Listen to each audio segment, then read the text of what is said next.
একটা জাহেলি আধার পেরিয়ে ইসলামী ছাত্র শিবিরের অকুতভয় মৃত্যু ভয়হীন চেতনার মধ্য দিয়ে একটি নতুন দিগন্ত, নতুন বাক, নতুন ডাইমেনশন তৈরি করে একটা নতুন বাংলাদেশ বিনির্মাণের জন্য বাংলাদেশ এগিয়ে যাচ্ছে।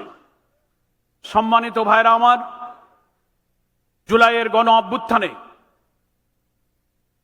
যে বিপ্লবে, যে সংগ্রামে বাংলাদেশের রাজনীতির পরিবর্তন হলো, আর আমরা এই জাতি একটি মানবিক বাংলাদেশ দেখার অপেক্ষায় আছি।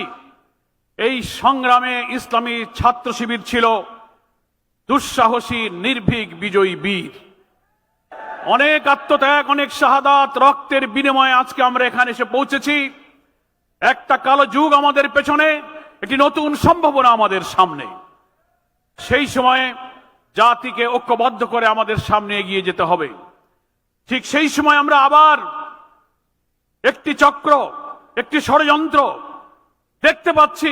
আমাদের এই অগ্রযাত্রাকে রুখে দেওয়ার জন্য ইসলামী ছাত্র শিবির তথা আধিপত্যবাদ বিরোধী ইসলামী জনতার এই সংগ্রামকে ঠেকাবার জন্য সন্ত্রাস দিয়ে যখন তারা পারেনি, তখন তারা মিথ্যাচার, অপপ্রচার, নানান প্রযুক্তি দিয়ে জাতিকে বিভ্রান্ত করে আমাদেরকে আবার সেই পেছনে ঠেলে দিতে চায়।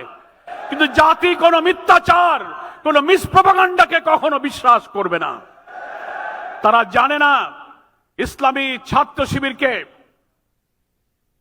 কখনো সন্ত্রাস দিয়ে কখনো স্তব্ধ করা যায় না। রাজনীতির ইতিহাসে এটা একটা মহাসত্য।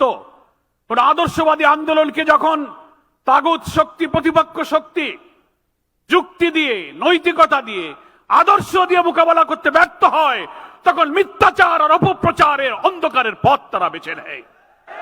তারা ইসলামী ছাত্র শিবিরকে স্বাধীনতা বিরোধী বলেছে, রক কাটা বলেছে, গুপ্ত বলেছে, কিন্তু প্রমাণ করেছে রাজনৈতিক পরিবর্তনের পর সত্য উদ্ভাসিত হয়েছে।